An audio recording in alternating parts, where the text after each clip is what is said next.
Thank you again. Each year, Gallup does a poll where they ask Americans how much confidence they have in 16 different social institutions.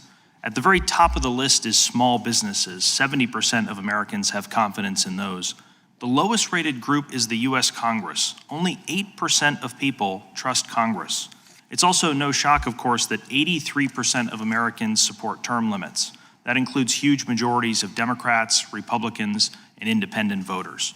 So if 83% of us want term limits, why is it not yet the law of the land?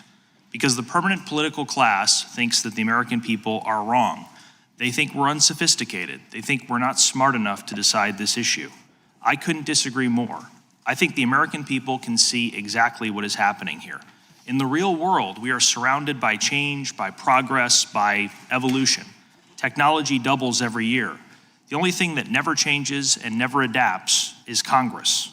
You probably saw the story about the two ancient frozen mummies. Mexico calls them space aliens. Here we call them senators. A third of our Senate is 70 or older, including several members who were born before or during World War II. And of course, because of the seniority system, the older you are, the more power you have. In the real world, when a powerful person is showing obvious mental decline, the people around them do what's best for that person. But Washington is not the real world. It's a fantasy world where you get ahead not by speaking the truth, but by groveling to those above you. If you fall in line and vote with leadership, you get to keep your seat for life. We're always told that members of Congress are hard at work protecting our democracy, protecting it from presidents, former presidents, the Supreme Court, and so on. One member of this committee even wrote a book about that. But in reality, there is nothing less democratic than a congressional election. Over the last 20 years, House incumbents have a 94% re-election rate. The Senate numbers aren't much better. Last year, 100% of senators were re-elected. That doesn't happen because people are thrilled with their Congress members. Come on. It happens because the ruling elite have rigged the system in favor of incumbents. I'll give you an example. In just the last few months, I've received this stack of full-color mail brochures from my member of Congress. I assume everybody in the district got one. On the back, in fine print, it says, "Paid for by the taxpayers." So he spends $1 million in public funds to tell us that he's against wasteful spending. You help me figure that out. But the bottom line is he is campaigning on the taxpayer's dime. And if someone wanted to challenge him, they'd have to raise money the old-fashioned way from real donors. So you can see how the deck is stacked. Where does all the big money go? It flows to incumbents. Through the power of PACs, lobbyists, and special interests, incumbents raise roughly 10 times more money than their challengers.